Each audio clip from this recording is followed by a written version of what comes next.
As julle baie welkom van my kant af ook. Dankie dat jy gekies het om vandag hier te wees. Ook almal wat aanlyn inskakel. Is lekker om te weet daar's mense van Bloemfontein en mense van Nelspruit en mense van die Weskus wat inskakel waarvan ek nou spesifiek weet en dan natuurlik my pa en my ma daar van Alberton af. Welkom vir julle ook. Is lekker om julle almal deel te hê en dan natuurlik almal wat moes aantrek om hier te wees en voor te berei en in jou kar moes klim en hiernatoe gery het. Ons waardeer dit regtig so baie. Nou ek was hierdie week het ek bedien by 'n aftreeoord ruimtesig net daar in Ferry Glen daar by my huis en toe ek daar aankom, toe sê ek hallo, ek is Paul en ek is van 'n gemeente met die naam van Inpas en toe steek 'n ou tannie hand op, toe sê sy doop julle Dominee. Sê ek natuurlik doop ons. Toe sê sy nee, doop julle groot. Ja, toe sê ek nou in 'n catch-22 want ek weet nie hoe doop sy nie. of wat se doop glo sy nie. Toe sê ek tannie, ja, ons bedien die doop van die gelowige. Toe sê sy prys die Here. Dis die manier om dit te doen. Toe sit daar 'n klomp ander mense om haar en hulle kyk haar so. En die volgende woorde wat ek toe sê is, maar tannie, kom ons konsentreer nie op die goed wat ons verdeel nie. Kom ons konsentreer op die goed wat ons een maak. En dis waaroor hierdie woord vandag gaan. As jy Efesiërs nou saam met ons gevolg het die afgelope tyd, ons het begin met 'n reeks uit die boek Efesiërs, so 'n paar weke terug, gaan ons vandag praat uit Efesiërs 2 vanaf vers 11 tot 22 en dis die boodskap wat Paulus probeer deurbring. Hierdie oneenigheid wat in die kerk ontstaan en toe onthou ek, maar dis nie net die tannie nie, dis ook ek. Ek het uit een van die 3 susterskerke het ek toe nou een aand 'n Pinkster Charismatiese kerk gaan bywoon in 1993 en daar kragtadig tot bekering gekom, daai prys die Here, haleluja, amen, mense, die happy clappies en die wederdopers en die wat jy hulle ook al wil noem, en ek is toe nou saam met hulle in daai kerk en die een ding waarmee my kerk baie goed was, is om in tale te praat. Yes, luister die, hulle het jou baie vinnig geleer, boetie, jy het nou tot bekering gekom, nou gaan ons jou deur die water sleep en dan moet jy in tale begin praat. Kyk, en ek het toe nou daar in tale begin praat, soos 'n pro, ek het my doktersgraad in tale praat gekry, en toe nooi ek een van my ander pelle wat saam met my op teologiese college was, nooi ek eendag saam met ons tienergroep, maar voor die tyd net eers ons leiers en ons bid saam. Nou ons het die gewoonte gehad, in die bidkamer loop ons so in die ronde, en dan praat ons nou in tale voor die tyd, nee, nou doen ons geestelike oorlogvoering, dis hoe ek geleer is. En ons is so om hy vertrek, en ons is om hy vertrek, en ons is om hy vertrek. En ek sien Tom en sy groepie, sit net daar in die middel op hulle knieë, en hulle is doodstil, en ek dink op 'n stadium by myself, luister jy, hulle is nie geestelik nie, hulle is nog nie gewoond aan hierdie hoër graad Christendom besigheid, waarmee ons nou betrokke is nie. En nou baie jare later, toe kom ek agter, dit was ook my manier om maar net eerste klas, tweede klas, derde klas burgers binne in die kerk te identifiseer en te sê, maar julle ouens is in die enkel diepte water. Jy weet, party van julle is in die knie diepte water, maar ek en my pelle, ons swem in die diep see. Ek meen, ons praat in tale, baie lank, en baie van ons kan dit doen. En dis presies die goed wat Paulus probeer aanspreek in hierdie gemeente, want hulle het ook hierdie verdeling, hierdie oneenigheid beleef, van julle lyk so en ons lyk so, en omdat ons so lyk, is ons eintlik beter af as julle. Nou kom ons lees dit, Efesiërs 2 vers 11, hy sê, hou dan in gedagte wat julle vroeër was. Van geboorte was julle heidene. Julle is nie Jode nie, julle is heidene. So wie is die heidene? Dis almal wat nie Jode is nie. En julle is onbesnyd, julle is onbesnedenis, genoem deur die wat hulle self die besnedenis noem. Al is die besnydenis net mensewerk aan die liggaam. So hier was die groot vraag gewees, dat wanneer jy deel word van Christendom, moet jy ook al die Joodse tradisies en gebruike, moet jy ook daarvan deel wees. Nou kan jy imagine, jy word deel van ons kerk, en ons sê vir al die manne, baie welkom by die nuwe lidmaatskap klas, daar is 'n vertrekkie daar, ons gaan jou eers net nou besny, en dan kan jy deel wees van Inpas gemeente. Al loop hy manne so, jy weet, hulle is al, vrou sê gaan man, is niks nie. Hier is nie so erg nie.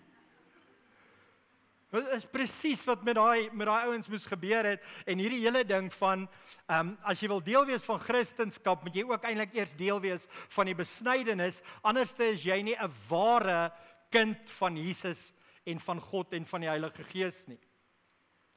En al hierdie oneenigheid wat saam met dit gaan nou, as jy Galasiërs gaan lees, wat Paulus ook geskryf het, dan praat hy van hierdie verskillende klasse wat hulle geïdentifiseer het. Nou daar was verskriklike klasse in die tyd waarin hy geleef het, maar ek dink tot vandag toe nog. Sit ons mense, sekere mense sê ons luister, julle is op 'n pedestal, ander mense sê ons, julle moet nog baie doen. Julle moet nog baie groei, daar moet nog baie goed met julle gebeur. Galasiërs 3 vers 27 sê, want julle almal wat in Christus gedoop is, en nou begin ek al hoe meer te dink, hierdie doop is dalk nie noodwendig die fisiese doop hier buite nie. Ek praat die ander dag, praat ek met 'n pel van my wat daar in Appington, naby Appington bly. Hy sê, hulle kerk is soos die krokodilkerk. Jy weet, hulle wil mense net sleep, hulle wil jou gryp, en dan wil hulle jou sleep na die water toe. Hulle wil jou net doop. Nou kan jy imagine, as 'n kerk se visie is, om mense te doop. Dis die doel van ons kerk, is om mense te doop. So, hy praat hiervan, nie in water gedoop nie, hy praat hiervan in Christus gedoop, waarvan die doop in water sekerlik 'n simboliek is, het julle is met Christus beklee. Ons is in hom ingedruk, ons is met hom toegemaak, ons het ons identiteit in hom gevind. En dan sê hy, hierdie mense, daar's nie meer 'n Jood of 'n Griek nie, daar's nie meer 'n slaaf of 'n vryman nie, en daar's nie meer 'n man of 'n vrou nie, want julle is almal een in Christus Jesus. Dis vir my so mooi. Jy word nie meer beoordeel of jy volgens jou rassegroep nie, volgens jou volksgroep nie. Nou julle, daar's verskillende. Ek dink as ons nou eerstens net praat oor Jood en Griek, die hele ding van volksgroep, van wat is jou ras? As jy dink aan jou ras, dan dink ek, daar's nou hierdie teorie, kritiese rasteorie. En die bottom line van kritiese rasteorie gaan oor jou geboorte, gaan oor hoe jy gebore is. As jy as 'n wit man gebore word, dan is jy, ek wil amper sê, jy's heel onder in hierdie piramide, in hierdie totempaal. Jy is gebore en geklassifiseer as 'n onderdrukker, 'n vervolger. Jy's gebore met die, ek wil amper sê die lepel, die goue lepel, nê? Jy's gebore ryk, jy's gebore bevoorreg. En daarom is dit so half, luister, al die injustices van die verlede moet nou reggemaak word. Daarom gaan julle nie verhoging kry nie, daarom gaan julle nie geleenthede kry nie, daarom word julle beskou as julle is die wit onderdrukkers.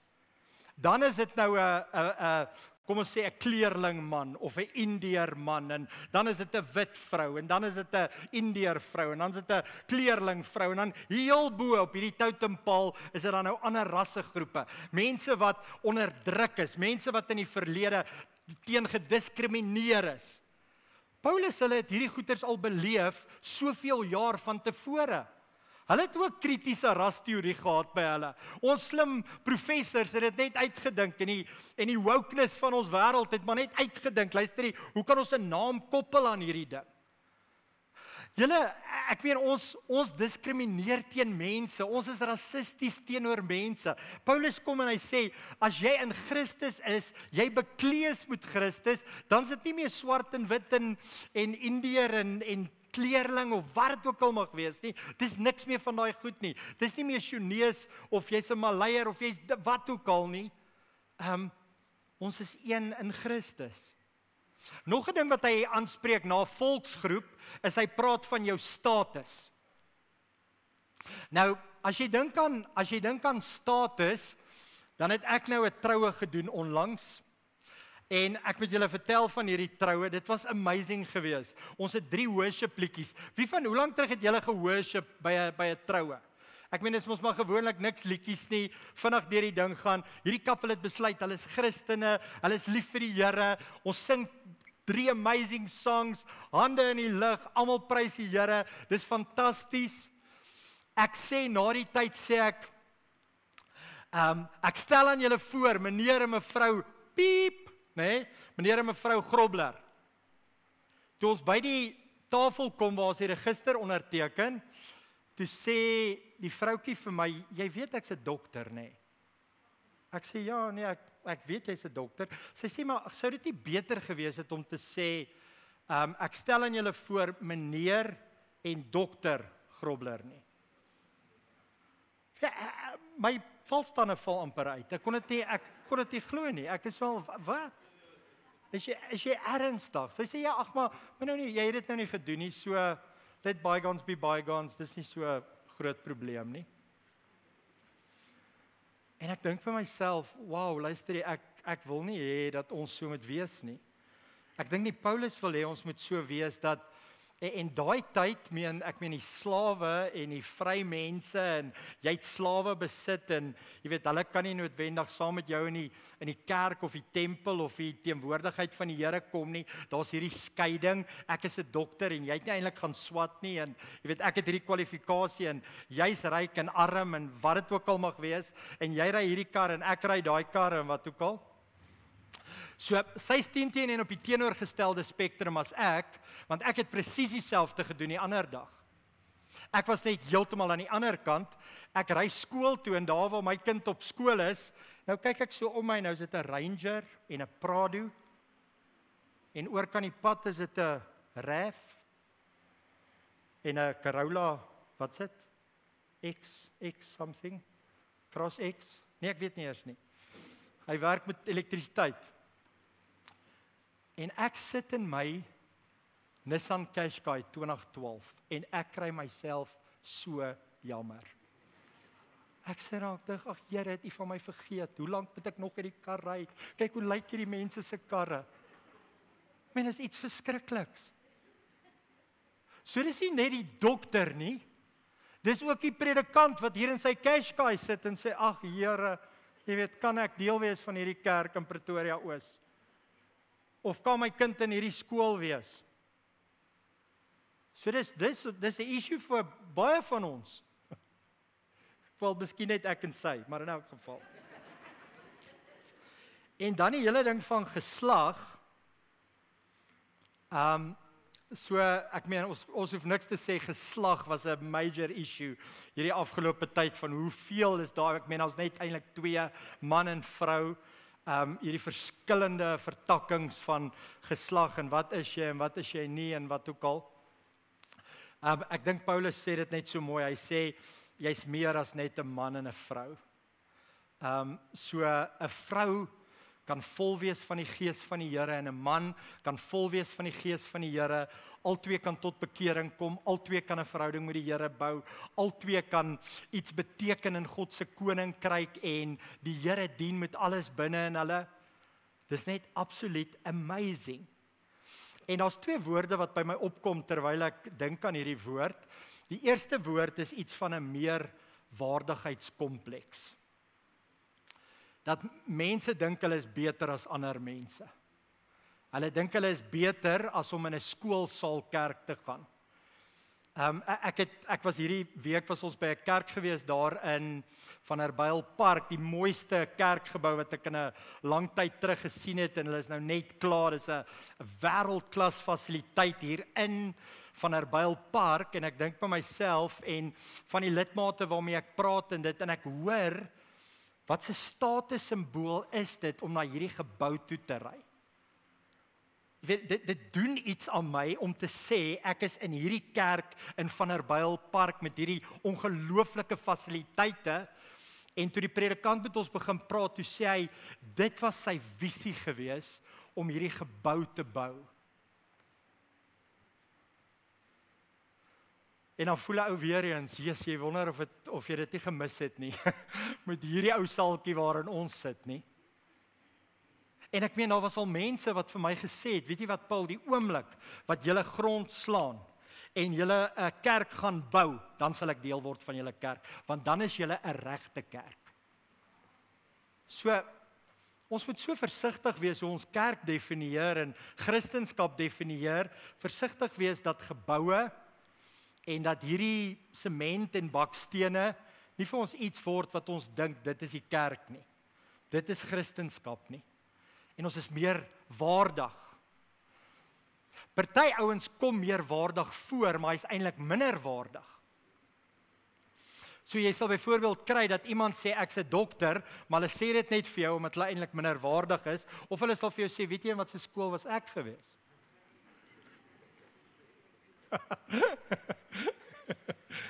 Het ek jou al vertel van my skool? Julle toe Natasha so verskriklik siek was in die hospitaal, daar by Suid-Afrikaanse hospitaal. Ek wil nie te veel uitpraat nie, want ek meen dit is eintlik so nice ou. Maar toe was daar 'n man gewees wat daagliks met ons te doen gekry het, want sy familie was ook daar in die hospitaal. En elke liewe keer as hy my gesien het, het hy vir my gesê, ek wil vir jou gesê ek's 'n affie man. Dan sê ek, nee, jy maar vertel my weer die storie. Waar is jou kinders nou weer? Nee, my kinders is daar aan die Wilgers.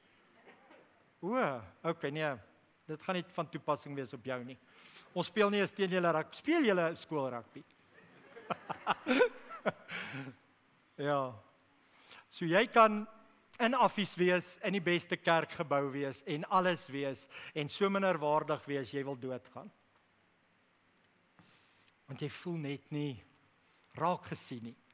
Maar nou het jy daarom al 'n titel, en jy het nou al 'n kantoor, en jy het nou al die kar, en jou kinders is daarom nou al in daai skool, en dit help jou om 'n beter persoonlikheid te hê. Dit help jou om 'n beter mens te wees.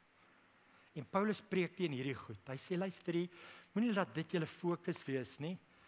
Want julle, ek meen in hierdie gebou en 'n grootte, jy weet, 'n groep hierdie grootte is al mense wat ongelooflik baie geld in die bank het en dit gaan met jou verskriklik goed en dit pla jou glad nie. En ons mense waarmee dit regtig baie swaar gaan en dit pla jou baie of dit pla jou baie dat jy so baie het of dit pla jou dat jy net so medium hoeveelheid het. En dis die goeters waarvan Paulus nou hier praat. Nou kom ek lees vir julle, hy gaan aan in Galasiërs 4 vers 14 en 15, dan sê hy, maar wat my betref, mag ek nooit roem nie, behalwe in die kruis van ons Here Jesus Christus, deur wie die wêreld vir my gekruisig is, en ek vir die wêreld. Want in Christus Jesus het nog die besnydenis, nog die onbesnydenis, enige krag, maar 'n nuwe skepsel. Dis nie meer of jy vryman of slaaf is, man of vrou is, of jy 'n Griek is, of jy 'n Jood is nie, dit maak nie saak waar jou kinders is nie, dit maak nie saak hoe jou bankrekening lyk nie, dit maak nie saak wat jy ry nie, dit maak niks saak nie, al wat saak maak is jy met Christus bekleed. Verstaan jy wat jou fokus behoort te wees? Want dit was 'n groot issue in die kerk van Efese. Hierdie hele ding van besnydenis. Joodse wette wat nog toegepas moet word. Kom ons gaan terug na Efesiërs 2 toe. Kom ons gaan lees net Efesiërs 2. Hoor wat sê hy vers 13. Maar nou in Christus Jesus het julle wat vroeër ver was, naby gekom deur die bloed van Christus. En jy het niks gedoen om naby te kom nie. Niks nie. Kan julle onthou Efesiërs 1, jy's uitverkies, jy's heilig, jy's my kind, en dit het alles gebeur deur wat Christus gedoen het aan die kruis. Jy het niks gedoen nie. Jy het nie daarvoor betaal nie, jy het nie na die regte kerk toe gegaan daarvoor nie, niks nie. Hy het jou kom uitkies in Christus. Hy het gesê jy's myne.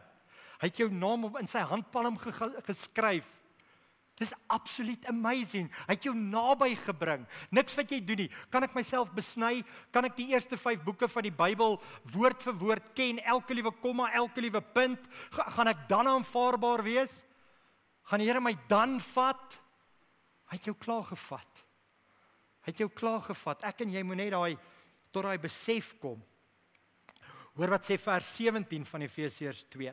Hy sê, en hy het die evangelie van vrede kom verkondig aan julle wat ver was en aan die wat naby was.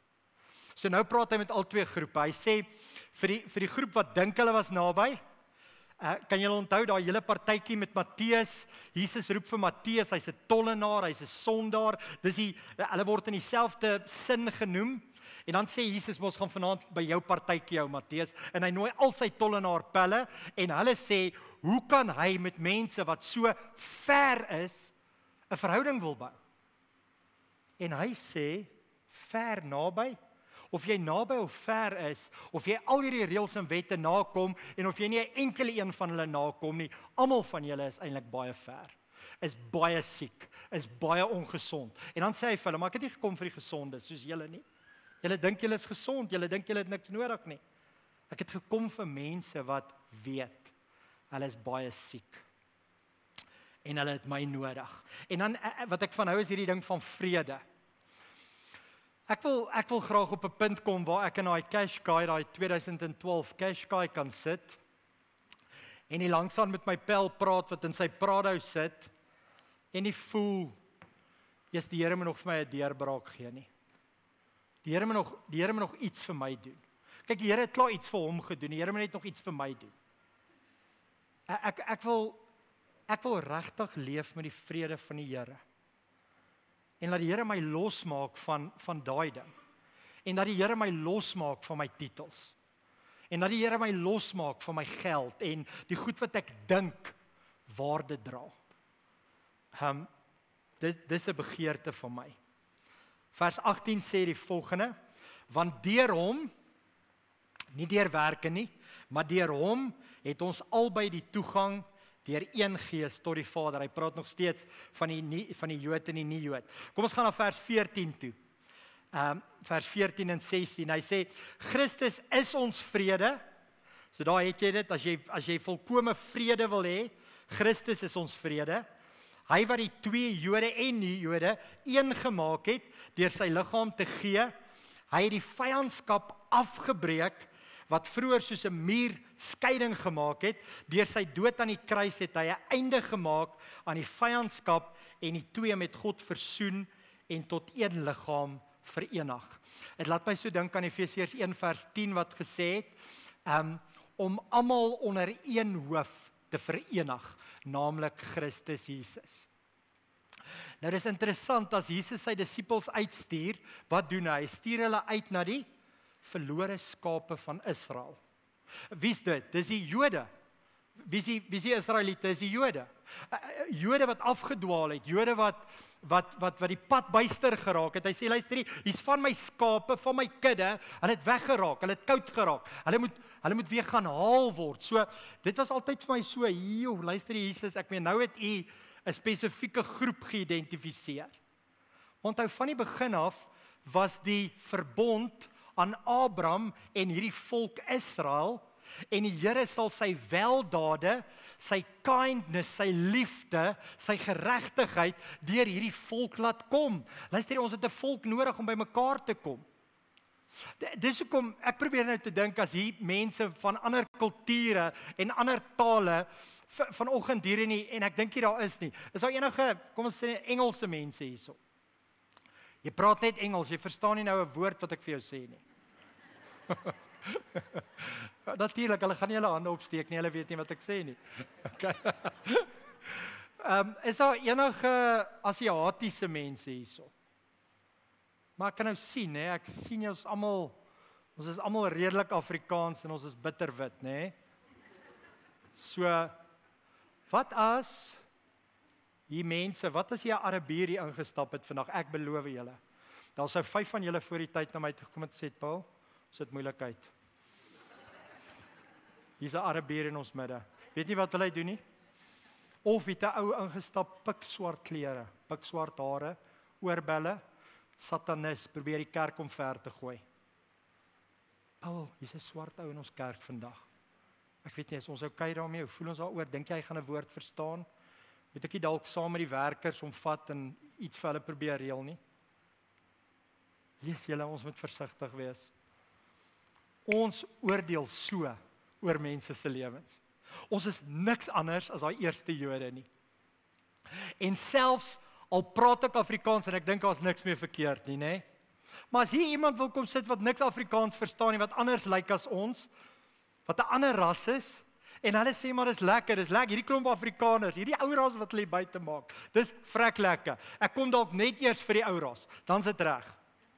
Hulle is enige iemand is welkom. Gaan ons ewe skielik begin leer om een of ander semitiese taal te praat of een of ander, jy weet, gaan ek begin Kaizer Chiefs grappies vir julle vertel of Orlando Pirates of wat ook al. Nee, ek ken net Gatipen Marai en Jan van der Merwe grappe, hoor. Ek ken nie ander grappe nie. Ek weet nie. Hoe ek is effektief in Afrikaans. Julle moet my hoor as ek begin Engels praat.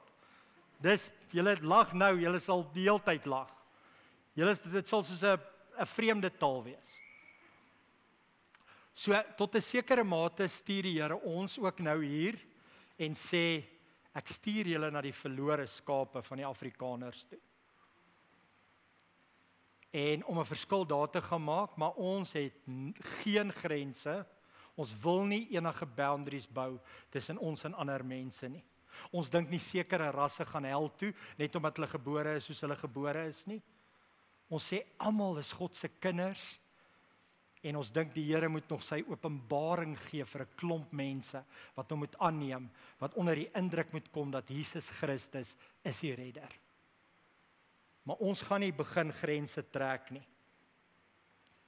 Kom ons gaan aan Efesiërs, het ek al vers 19 gelees?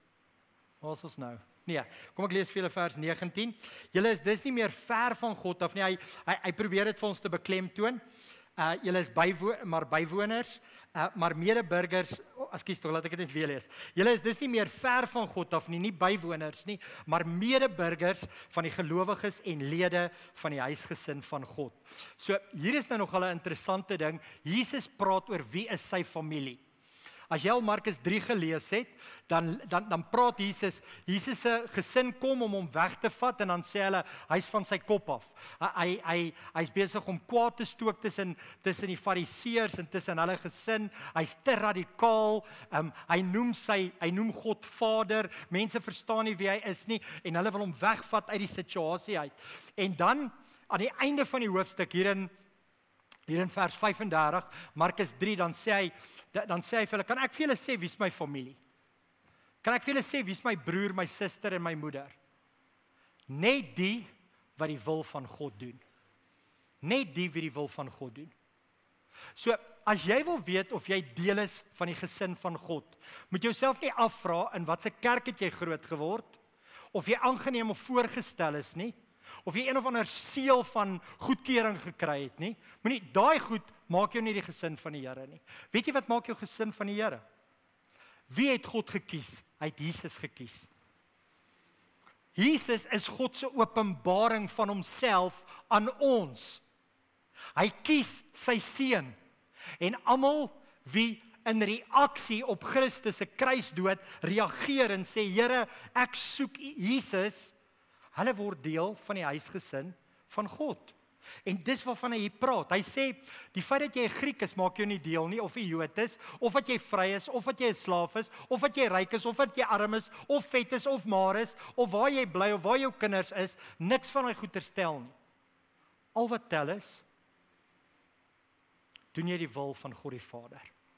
Want dan is jy deel van die huisgesin van God. Kom ons lees die laaste 2 verse. Vers 20, julle is 'n gebou wat opgerig is op die fondament van die apostels en die profete, 'n gebou waarvan Christus Jesus self die hoeksteen is. So asseblief, as jy nog vashou aan jou NG assestate, nê? Jy's hier, maar jou NG assestate lê nog daar en enige tyd as daar iets skeefloop hier, dan het jy daarom nog 'n backstop, nê? Jy het daarom nog papiere in plek. Of jy hou vas aan jou presbyteriaanse kerkkaartjie of wat ook al. Jy wil net jou lewe bou op een ding. En dit is op Jesus Christus, die hoeksteen en die fondament van hierdie gebou. Ons is 'n geestelike gebou. Dis waarop ek my lewe bou. En dan vers 21 en 22, hy sê, en wie die hele gebou goed saamgevoeg, verrys tot 'n heilige tempel in die Here, en wie julle ook saam opgebou word tot die woning van God in. So, as jy wil verwys na hierdie bakstene en hierdie sement, verwys daarna en sê, daar's Paul, daar's Frikkie, daar's Jannie, daar's Kosie, want dis hoe jy ingebou moet wees, sê hy. Ek kom agter, veral van COVID af, voel mense, dis nie meer deel, dis nie nodig om deel te wees van 'n kerk nie. Dis nie nodig om deel te wees van 'n liggaam, die bruid van Christus nie. Gee my net Christus. Ek stel nie belang in sy liggaam nie. Ek stel nie belang. So wat jy eintlik sê is, ek wil net met die kop lewe. Want Jesus Christus is die hoof en ons is sy liggaam. So al wat jy sê is, ek sal sy kop onder my arm dra en sê, Jesus, wat sê jy? Wat moet ek nou doen? Okay, nee, kom ons sit hier nou weer hierdie kant. So jy werk so met Jesus. Hy sê jy kan nie deel wees van Jesus as jy nie wil deel wees van sy liggaam nie. En julle die liggaam, ek verstaan dis konfronterend. Party van julle sit nou hier en sê ek wens net hierdie, hoe laat is dit nou? Wil nou dit nou klaar kom. Dit gaan nou is amper klaar. Party van julle sê dis vir my stryd om hier te wees vandag. Dis nie vir my maklik nie. Dit was nie maklik om my vrou of my kinders wakker te kry nie, nog moeiliker om myself wakker te kry om vandag hier te wees. Het jy geweet om deel te wees van die kerk is baie meer as dit wat ons hier doen? Jy word deel van 'n accountability struktuur, jy word deel van, jy is die hand en ek is hierdie voorarm en hier het ons 'n bicep, hierdie werk nie lekker nie, maar of wat is hierdie? Hierdie is dit bicep, né? Hierdie is 'n tricep, ja, try and buy. Nou waar is die Uno dan? Maar in elk geval, so, maar ons is deel van hierdie liggaam, en as jy nie deel is van die liggaam nie, weet jy hoe maklik, weet jy wat gebeur met geamputeerde lede van 'n liggaam? Hulle verbrand dit, dis wat hulle doen. Weet jy wat gebeur met lote wat nie inpas in die wingerdstok nie, en hulle dra nie vrug nie, hulle word afgesny, en hulle word verbrand, en hulle wil nie deel wees nie. Jy wil nie verbrand word nie, jy wil nie afgesny word nie, jy wil nie gesteel word nie, jy wil nie beroof word nie, jy wil deel wees van hierdie liggaam, en ek het maar net hierdie gesegde wat ek met julle wil deel, julle kan nou op die skerms kyk. Jy kan nie ja sê vir Jesus, maar nee vir die kerk nie. En ek weet julle, die kerk is onvolmaak en nie perfek nie, en dinge gebeur nie altyd soos jy gehoop het dit sou nie. Maar deur hierdie verskillende seisoene van die liggaam en van die kerk, is ons besig om te groei tot 'n volwasse geestelike huis vir die Here, en ons word ingebou en ons word vasgemessel, en ons raak deel van die uitdrukking van die Here hier op aarde. So ek dink hier soveel mense hier buite wat graag so wil deel wees van iets lewendig, iets reëel, iets autentiek. En ek dink ons kan dit wees. Ek dink regtig ons kan dit wees. Ons het nodig om autentiek te wees daar buite. Daar's mense wat reg deur die kerk al sien. Daar's mense wat niks met die kerk te doen wil hê nie. As gevolg van ons meerwaardigheid, ons minderwaardigheid, as gevolg van die boundaries wat ons opstel en mense nie toelaat om in te kom nie, as gevolg van, hoe doop julle, dominee? Kom ons vra nie meer vir mense, luister, is jy gedoop nie, praat jy in tale, praat jy nie in tale nie, is jy deur jou aanneming en voorstelling, wat sê, klap julle hande in die kerk, klap julle nie hande in die kerk nie, is jy besny, nie besny nie, het jy al die kursus bygewoon, kom ons vergeet van hierdie klasse Christenskap en kom ons begin te fokus op dit wat werklik ware verskil maak. Jesus Christus, die begin en die volëinder van ons geloof. En kom ons begin 'n diepe verhouding met hom te bou. Daar's niemand soos hy nie. Daar's niemand wat jou lewe ken soos hy nie. En net hy kan jou red van jou meerwaardigheid of jou minderwaardigheid. Ek wil afsluit met 'n belydenis vanoggend. En jy kan saam met my lees, of jy kan net jou oë toemaak en net weer na hierdie woorde luister. Maar nou, in Christus Jesus, het julle wat vroeër ver was, naby gekom deur die bloed van Christus. Hy is ons vrede, in wie die hele gebou goed saamgevoeg, verrys tot 'n heilige tempel in die Here, in wie julle ook saam opgebou word tot 'n woning van God in die Gees. Kom ons bid saam. Here, hierdie is ons belydenis. Ons belydenis is dat Ons is nie geanker of gewortel of gebou op wat ons is nie, ons ras, ons status, ons geslag nie. Here, daai is minder belangrik as ek dink aan ons is gebou op die hoeksteen, Jesus Christus. En op hierdie hoeksteen, op hierdie vaste fundament, verrys ons as 'n heilige tempel, as 'n priesterlike heiligdom, 'n heilige uitverkore nasie, Here, wat nie vinger wys nie, wat nie vir mense sê hulle is tweedehandse burgers nie, wat nie vir mense sê hulle gaan hel toe nie, of jy doop so en jy lyk so en jy doen dit en jy praat so nie. Nee. Wat weet, elkeen wat hier buite stap, is potensieel iemand wat kan deel word van hierdie gemeente, wat kan deel word van die liggaam van Christus. Elkeen. Maak nie saak, ongeag van kleur, ras, nasie, agtergrond, woordeskat, maak nie saak nie, status, maak nie saak nie. Here, dankie dat U inpas wil gebruik om hierdie boodskap deur te bring. Christus is die een wat vrede bring. Nie jou kerkaffiliasie nie, nie jou denominasie nie, niks van daai nie. Net Christus Jesus. Here, ek bid dat U vandag met elkeen van ons sal praat, dat U ons sal innooi, dat ons sal hoor, ek het vir jou die kalfvet gemaak, ek sit hom vir jou op die spit, hier's vir jou skoene, hier's vir jou 'n kleed, hier's vir jou 'n ring aan jou vinger. Kom, my seun was verlore, maar hy's weer gevind. My dogter was verlore, maar sy's weer gevind. Kom, ons hou partytjie. Here, ons eer U vir die partytjie wat U hou oor ons. Ons sê vir U dankie daarvoor in Jesus se naam. Ons eer U vir Efesiërs. Here, dankie dat U so vir Paulus geïnspireer het onder die werking van die Heilige Gees vir hierdie woorde. Dit help ons vandag nog steeds in 2025. Ons eer U vir die woord wat ons opbou en ons vermaan en ons stig en ons help groei, Here, om volwasse te word in U. Ons eer U daarvoor in die naam van Jesus. Amen.